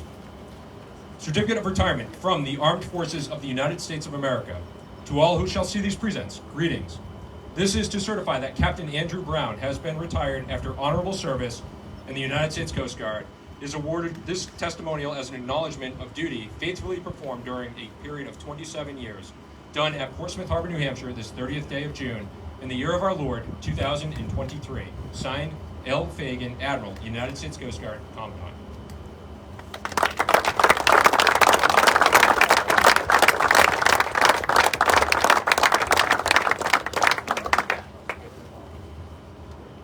Thank you. Please be seated.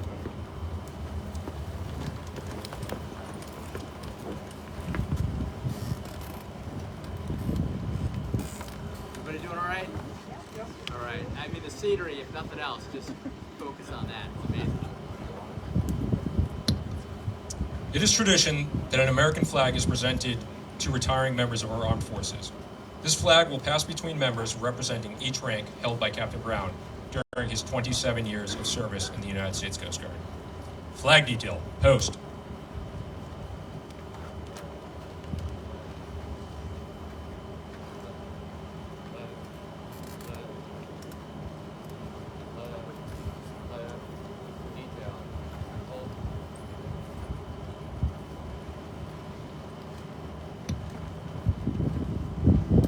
I am the flag of the United States of America. My name is Old Glory.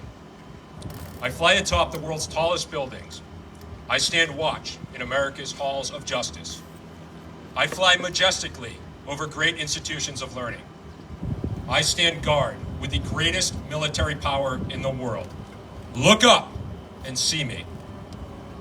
I stand for peace, honor, truth, and justice. I stand for freedom. I am confident. I am arrogant. I am proud. When I am flown with my fellow banners, my head is held a little higher. My colors are a little truer, and I bow to no one. I am recognized all over the world. I am worshipped. I am saluted. I am respected. I am revered. I am loved, and I am feared. For more than 200 years, I have fought in every battle of every war. Gettysburg, Shiloh, Appomattox, San Juan Hill, the trenches of France, the Argonne Forest, Anzio, Rome, the beaches of Normandy, the deserts of Africa, the cane fields of the Philippines, the rice paddies and jungles of Guam, Okinawa, Tarawa, Korea, and Vietnam, the heat of the desert sands of the Persian Gulf, the rugged mountains of Afghanistan, the perilous streets of Baghdad and Fallujah, and a score of other places long forgotten by all, except those who were there with me. I was there. I led my sailors, my soldiers, my airmen, my Marines, and my Coast Guardsmen. I followed them. I watched over them. They loved me. I was on a small hill in Iwo Jima. I was dirty, battle-torn, and tired, but my soldiers cheered me. I was proud.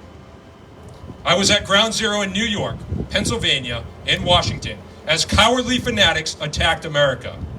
I was raised from the ashes of once proud buildings by brave firefighters, heroes who risked their lives to save others, showing all that America, although bloodied, will never be beaten. Those who would destroy me cannot win, for I am the symbol of freedom of one nation, under God, indivisible, with liberty and justice for all. I have been soiled, burned, torn, and trampled on the streets of countries that I have helped set free. It does not hurt, for I am invincible. I have been soiled, burned, torn, and trampled on streets of my own country. And when it is done by those with whom I have served, it hurts. But I shall overcome, for I am strong. I have slipped the surely bonds of earth, and from my vantage point on the moon, I stand watch over the uncharted new frontiers of space. I have been silent witness to all of America's finest hours. But my finest hour comes when I am torn into strips to be used as bandages for my wounded comrades on the field of battle, when I fly at half-mast to honor my soldiers, my airmen, my sailors, my Marines, and my Coast Guardsmen. And when I lie in the trembling arms of a grieving mother at the graveside of her fallen son or daughter. I am proud. My name is Old Glory. Long may I wave, dear God. Long may I wave.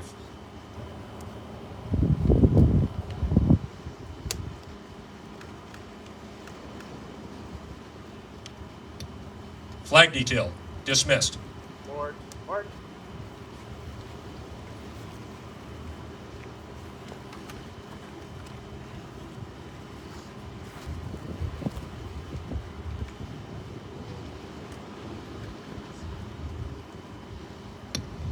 I will now read a poem dedicated to a spouse's selfless service entitled The Coast Guard Wife.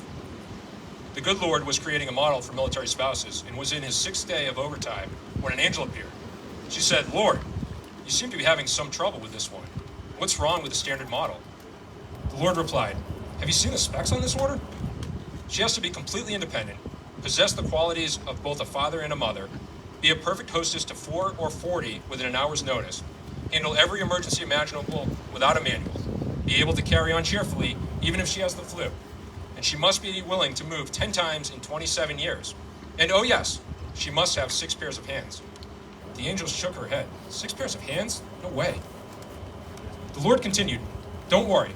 We will have other military spouses to help her, and we will give her an unusually strong heart so that it can swell with pride in her husband's achievements, sustain the pain of separations, beat soundly when it worked overtime and tired, and be large enough to say, 'I understand,' when she doesn't, and say, 'I love you,' regardless." "Lord," said the angel, touching his arm gently, "go to bed and get some rest. You can finish this tomorrow." "I can't stop now," said the Lord. "I am so close to creating something unique. Already this model heals herself when she is sick, can put on 6 unexpected guests for her weekend, wave goodbye to her husband from a pier, a depot, or a runway, and understand why it's important he leave." The angel circled the model of the military spouse, looked at it closely, and sighed. "It looks fine, but it is too soft." "She might be soft," replied the Lord, "but she has the strength of a lion. You would not believe what she can endure." Finally, the angel bent over and ran her finger across the cheek of the Lord's creation. "There's a leak," she announced. "Something is wrong with the construction.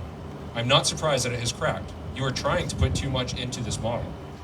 The Lord appeared offended at the angel's lack of confidence. "What you see is not a leak," he said. "It is a tear." "A tear? What is that for?" asked the angel. The Lord replied, "It is for joy, sadness, pain, disappointment, loneliness, pride, and dedication to all the values that she and her husband hold dear." "You are a genius," exclaimed the angel. The Lord looked puzzled and replied, "I didn't put it there." Ladies and gentlemen, a round of applause for Stacy Brown.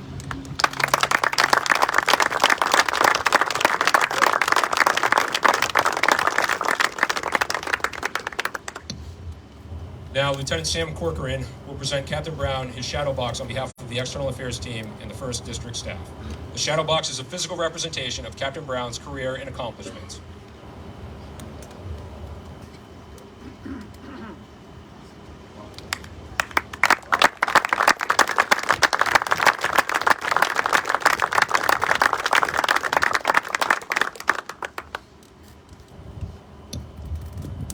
Ready to go? It's your turn. Ladies and gentlemen, They're ready. it is my absolute pleasure to introduce Andy Brown, Captain, United States Coast Guard, retired. All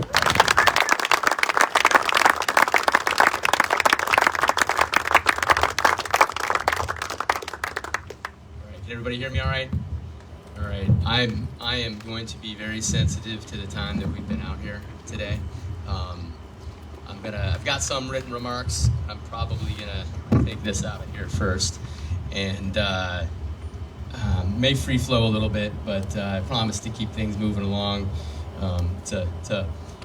And I'm not looking at you, Steve, don't worry. Although, I mean, I guess I'm not in the Coast Guard anymore, and you're certainly not my boss anymore, so I can certainly honestly tell you what I think. But no, I am absolutely honored, for you to participate and to be the presiding official.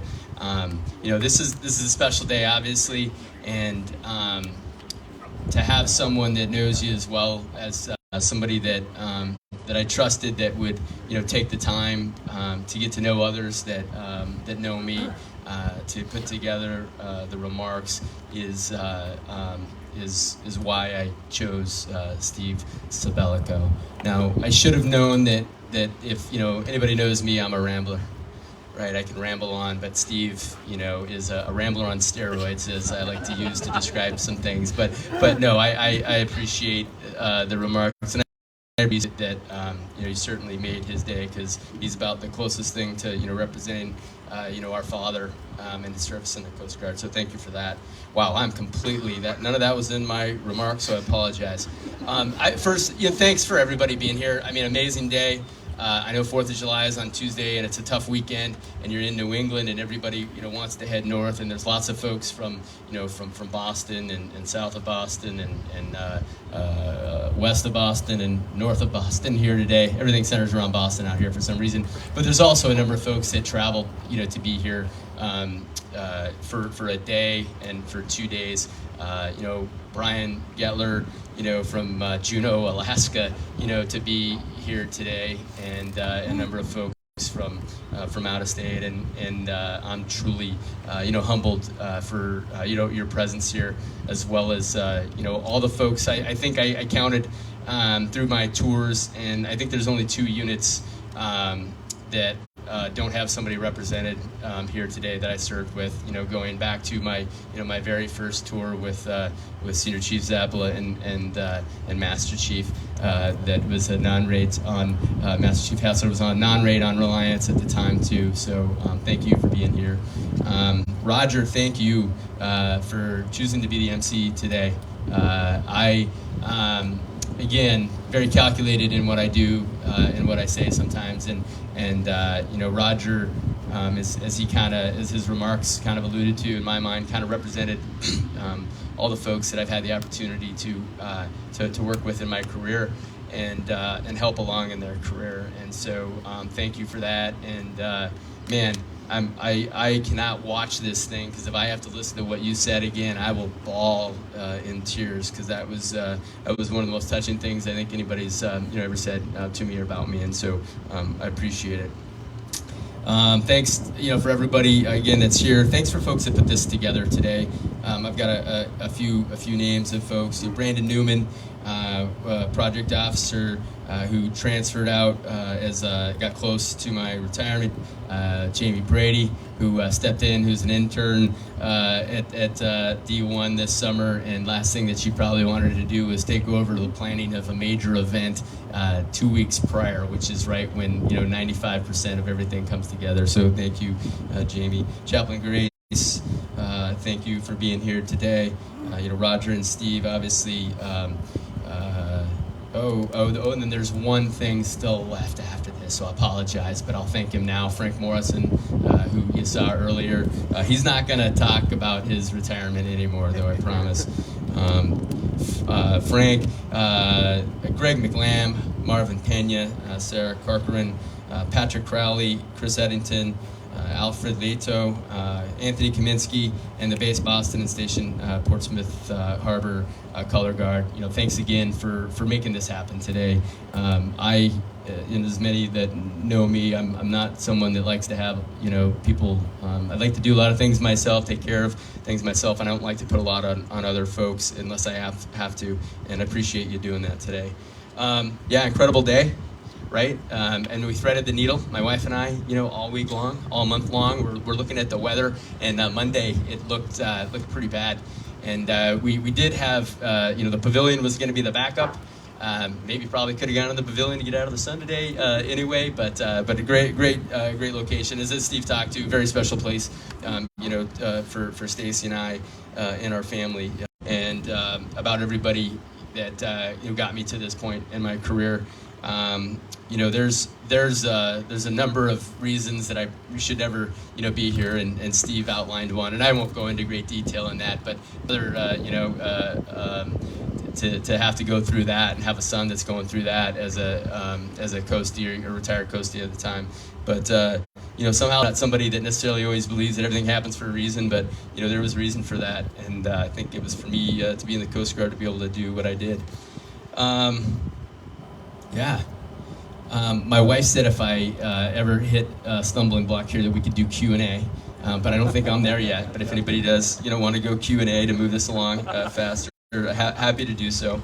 Steve again, highlighted the family of service. So proud of our family and the service that that we had, collectively, 53 years of service just between my dad, my brother, and myself. Somebody in our immediate family has been getting a active duty paycheck from the Coast Guard since 1970, and I think that's a pretty big deal. We talked a lot about families in the service that families serve along each and every one of us that served, and Steve talked about my mom's dedication and support for 26 years. Talked about the 3 tours on the cutter, but also a tour during Vietnam on the USS Independence. Mom and dad from Great Falls, Montana. Dad joins the Navy, and they're stationed in Norfolk, Virginia. And Dad's gone on USS Independence and raising Jim. And so my mom, her strength and dedication in supporting our family as much as my dad was gone is a big deal. My dad, just case in point, July 5th, 1972 was my birthday, and where was my dad? Coast Guard cutter watches doing, Chinese migrant operations off the West Coast. And so, great deal of dedication from our family. Having some dialogue with my mom before. I don't know why I'm turning the pages. I'm not reading it. Having some dialogue with my mom, and my mom, loves the Coast Guard, and she. Today is a happy day and a celebration, but it's a sad day for my mom because 53 years of her life, the past life, has been directly tied to the Coast Guard, and so but it's a great day, and it's just because of the admiration that she has for for the service and everything it's done for our family.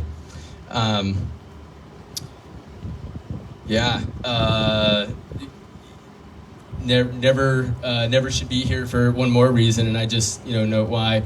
Applied for the Coast Guard Academy, didn't get accepted, didn't plan on getting accepted. I didn't, I was a horrible student in high school. I had a conversation with my English lit instructor once, and he's like, you're not on track to graduate. He's like reading the Cliff Notes of Cliff Notes just aren't gonna cut it, And so somehow, some way, graduated, went to Yakima Valley Community College, and again, this is about others. There were 3 individuals that invested in me and took an interest in me. A lady by the name of Ellie Heffernan, who was Dean of Student Services. A lady by the name of Inga Wheel, who was English instructor, and a gentleman by the name of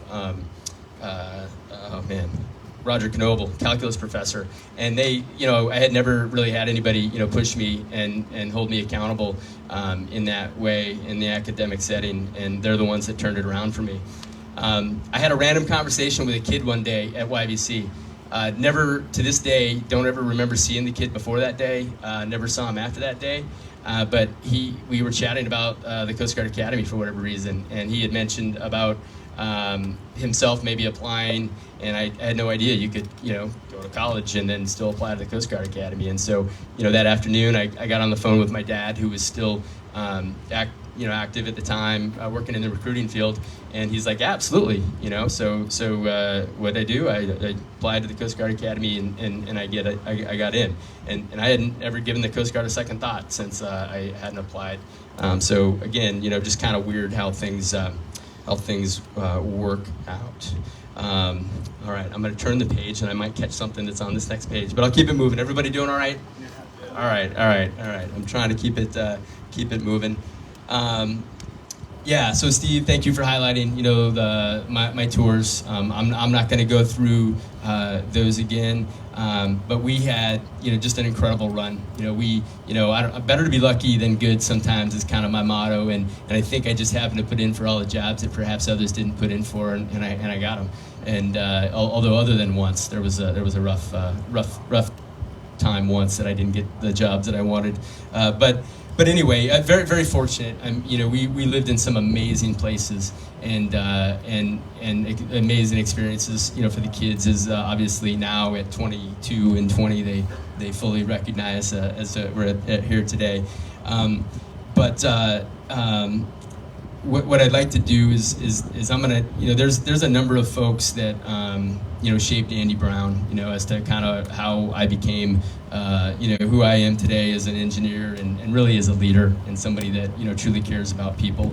And so I do this at risk of perhaps missing a name or two, but as I sat down and went through kind of my tours, these are the people that that really I think kind of shaped who I am. And so just bear with me. I'm going to list through a few names. So Bill Randall, Don Scopel, Mike Zappola, Mike Sullivan, Don LaChance, Dave Ruddy, John Miller, Marty Boyven, Ginny Holtzman Bell, Carl Yucatil, John Metcalf, Matt Holmstrom, John Healy, Bob Cannon, Ed Gibbons, Bob Minervino, Ron Bardsley, Bob Deering, Rich Moniak, Mark Ridgway, Brian Getler, Patrick McGilligat, Jerry Wolzinski, Steve Sabelico, Eric Johnson, Tom Jones, Matt Cronin, Ben Davis, Jim Hines, James Claren, Tom Allen, Chris Glander, Joe Calnan, the real John Hickey, the real civil engineer John Hickey, Pat McMillan, Mike Pirasoto, and John Furman. And so these were all folks that I think that I worked for, or they were in a role of a chief petty officer or a warrant officer that has a different relationship with a senior officer or junior officer in advising and guiding, and just folks that really taught me how to lead. And one thing that there's one of them had told me one time is as much as you can get wrapped up in your job sometimes and worried about work and maybe you're borderline meltdown brown, you're always a Coast Guard officer first, right? And that you have to remember that. Because that's what it's about, and being a Coast Guard officer is being a leader, and being a Coast Guard officer is taking care of your people and serving others. And so I appreciate all the time that folks had invested in me to shape who I am. And for those who I had the opportunity to lead and mentor and influence, thank you for trusting me to do so.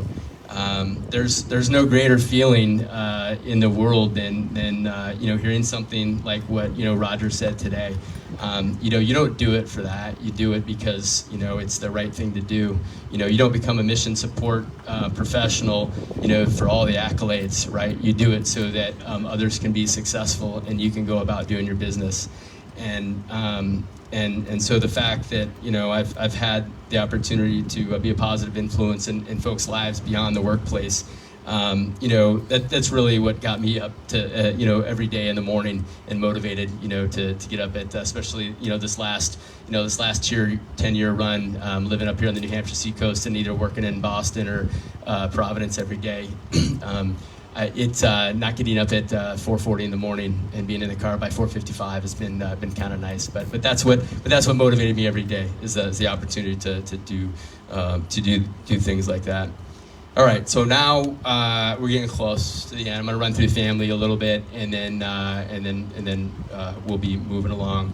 So Mom, as I said earlier, thank you for everything that you and Dad sacrificed as a military family to provide opportunities for us. As I've navigated my career, I chose a career path that kept me at home, and doing that, because of the sacrifices that I saw that my parents had. I still wanted to serve in the Coast Guard, and I wanted to be in the Coast Guard, but I wanted to try to find a little bit better balance. I'm more appreciative of those sacrifices that you made, having lived a career in the Coast Guard. So thank you, Mom, and I love you, Mom. My dad. My dad was a great Coast Guardsman. Not everybody's as fortunate to have a Master Chief in your back pocket from day one. I don't like to say that I compete about anything, but like what a tremendous advantage, as a junior officer, in any military organization. My father's service, his positive attitude, his motto, attitude is everything. I tried to, always employ in everything that I did. And his genuine care for taking care of people, set the bar for me as I entered the service. I remember, my brother will tell this story differently, maybe later on. He told it last night, and I don't think it was quite right. But I remember, shortly before reporting my first unit, really my whole goal was to challenge myself to have as much of a positive impact on the Coast Guard, influence on those that I'd lead as my dad did. And I'd say, even with everything that was mentioned today, he still has me beat. Thank you, Dad, and I miss you, and attitude is everything. Jim. Steve talked a little bit about Jim's service, and you want to talk about a hero. That man right there, the boats and mates that are cruising around here, talk to this kid. Driving 44-footers, off the Oregon coast, in the late 80s and early 90s. And then, 26 years on the truck, running paramedic and fireman service. Countless lives. I don't know that anybody that does that ever keeps track, but I'm sure if he ever did, he lost track. And that's just Jim Brown, taking care of people and putting others in front of him. I've always been inspired by your commitment, Jim. You said everything that you have set out for yourself, you accomplish, and you dig in, and you're relentless, in achieving it. And been even more inspired. I'll mention, my brother's been battling stage 4 lung cancer for the past 8 years, and so it's pretty hard to think that you're having a bad day when your brother's living that life. And here's my brother living that life, and weekly he's sending me positive notes of encouragement and motivating notes. And so for me, it's always about paying it forward, right? And like as I mentioned about all the other folks that had the influence, the only way I could repay them was paying it forward. And so, I would take those snippets that Jim would send, and I'd find the right time and the right place to kind of send those out, to our department heads or the chiefs or the crew, when I knew that they needed that. And I thank you for that, Jim. You are an inspiration, and I can't thank you enough, and I love you, Jim. Even though, we won't talk about what it was like growing up as Jim Brown's little brother, though. that was a rough outing. That's another reason I probably shouldn't be here today. Anyway, all good. John and Debbie, thank you for everything. And as Steve mentioned, we didn't get together on our remarks, but there's some similar themes. But came into your lives pretty quickly, and then took Stacy away, to Kodiak that first year. And I don't think Stacy, barely ever, maybe been out of the state a couple times. But thank you for trusting me with Stacy, and we've built, I think, an amazing life together. And but couldn't have done that without your support and your love. And the Maine lobsters that you would bring on your trips to Juneau and Seattle, and then and thanks for all the ski trips at Eagle Crest. John was an avid traveler. He really enjoyed coming to visit us, and lots of ski times. Grandma's feather bed in Juneau, Alaska. So if you're ever looking for a place in Juneau, John will swear by it. He's not getting any kickbacks from him though either. So. But thank you, and I love you both. Maggie, so affectionately known as Macaroni and Mags. Truly in awe with everything that you've accomplished. Your work ethic and your dedication and your goals that you have accomplished just amaze me and Mom. We knew that there was something special when it was a rainy day in Kodiak, and Maggie had been in her room for the day, and she comes out with the little shoebox. It's a diorama of the water system, or what is it called, Meg? Yeah, the water cycle. Yeah, she's like in 6th grade, and she's in her room all day. She comes out with the diorama of the water cycle. But Mags, I mean, certainly look forward to everything that is going to be, in front of you. I truly believe, I tell everybody that you have an opportunity to change the world, Mags, with what you're doing and what you're studying and your just who you are. Gavin Brown, affectionately known as Brown. Not Brownie, Brown. Each and every day, I realize how much more we are alike. And I think you do too, and I think it scares you a little bit. But that's okay. It's not such a bad thing, as maybe you've learned a little bit today. Gavin's starting his third year of college in the fall. I think he's really the intelligent one in the family, because living his whole life essentially in Alaska and New England, he did his first year of college up at Keene State. And if you want winners in Keene State. And he came back the first year and he's like, I want to go somewhere warm. I'm done with this. And so he, applied to some schools down south and ended up at Florida International University. And I've been to Florida more in the last year than I had in my, previous 51 years of life. And so thank you for that, Gavin, because your mom and I really love going to Florida. And when you thought about maybe not going back this year, we were really bummed that we wouldn't be able to go down and visit you.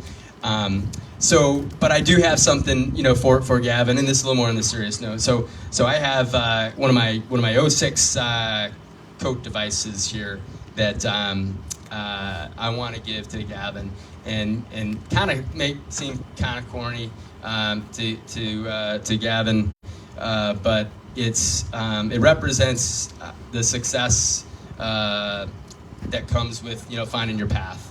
And finding your passion, and I guess I hope it's a reminder, to you to stay the course, and keep your eye on the prize of what you want to do and what you want to accomplish, because once you decide that, and I'm the perfect case in point, obviously, there is no ceiling, and so I just want to give this to you, and I have two.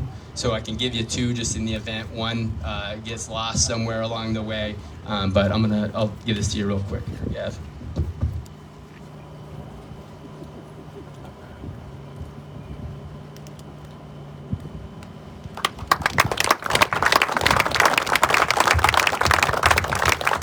All right, everybody doing all right?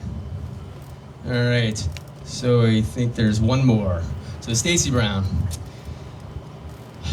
I love you, honey, more than anything in the world.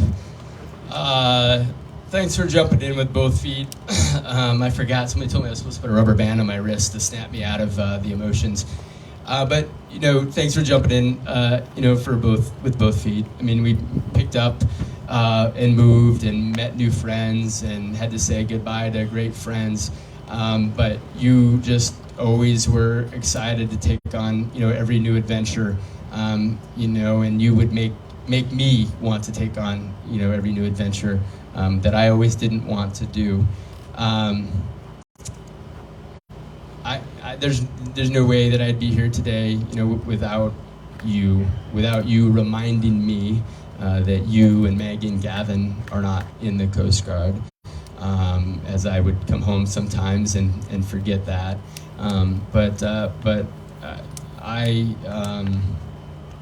I can't put it in words how much I love you, how much I care about you, and how much I thank you for our family. And I can't wait, for our next chapter. It's gonna be a good chapter, and looking forward to it. And I love you, honey, more than anything. So thank you.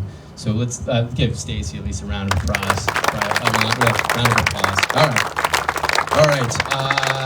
Yeah, so kind of wrapping up, Yeah, I'm gonna miss the Coast Guard. I really am, and not, I don't think about the material things in the Coast Guard that I did. I think, I'm it's the people, and so for those of us, those of you that are still continuing to serve, my words of wisdom are really just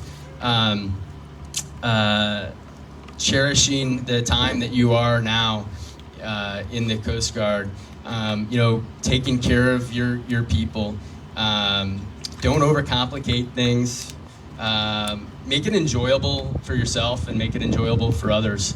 I think my experience is that senior officers and maybe senior enlisted take for granted the influence and the impact that they have on folks.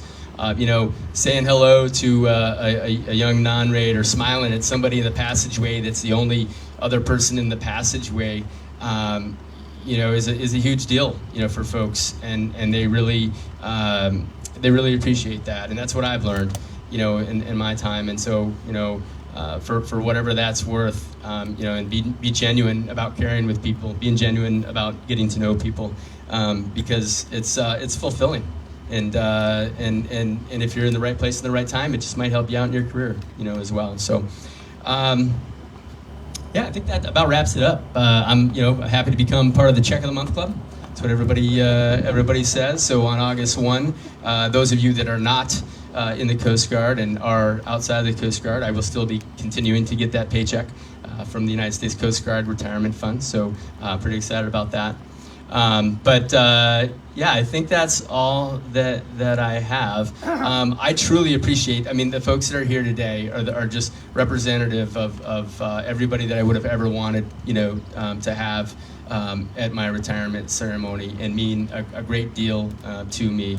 And so I thank you for that. And yeah, I'm done. I think I'm out. I think that's it, right? And it's June 30th. It's like the absolute last day that I could have done this too. So that's awesome. So, all right. Thank you everybody for being here. I'm going to turn it back over to Roger Mason, and then hopefully we're going to enjoy some food and some water and some soda and some beers. One more round of applause.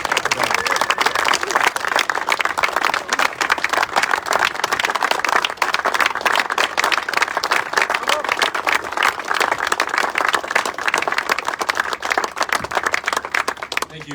Please be seated. Commander Morrison will now read a traditional passage that captures the solemn nature of this occasion, entitled The Watch. Thanks, Roger. The only thing I'll say before I start is I'm surprised there wasn't a daylight reference there, Captain Brown. It was close. It's 175 days until the days start getting longer. All right, so if you're having a rough day today, just think about that, all right? Anyone that has worked for Andy Brown knows that that is the start of everything he says. Aye, mates, for 27 years, this man has stood the watch. While some of us were in our bunks at night, this shipmate stood the watch. While some of us were in school learning our trade, this shipmate stood the watch. Before some of us even came to be, this shipmate stood the watch. And yes, in those years, when the storm clouds of war were brewing on the horizon of history, this shipmate stood the watch.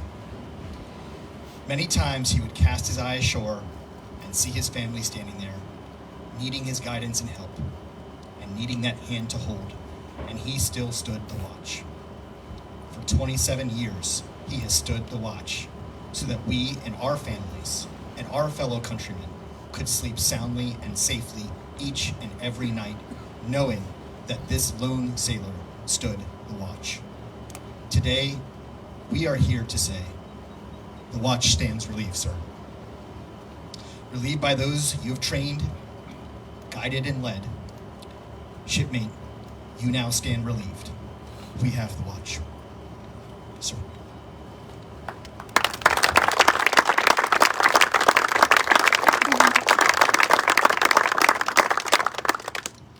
Ladies and gentlemen, please rise for the playing of Semper Paratus and the departure of the official party. Military members, please don your covers.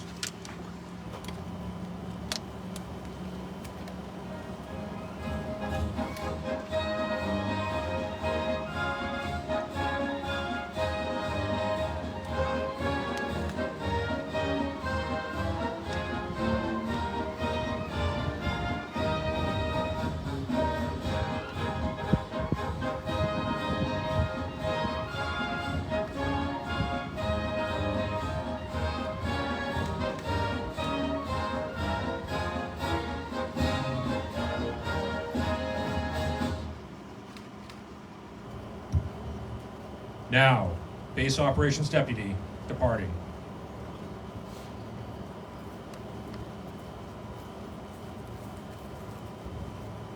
Now, Captain, United States Coast Guard, retired, departing.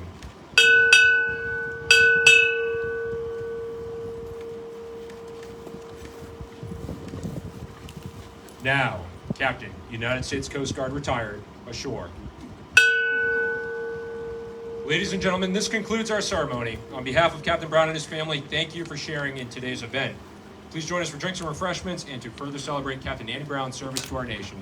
Thank you, and please have a great day.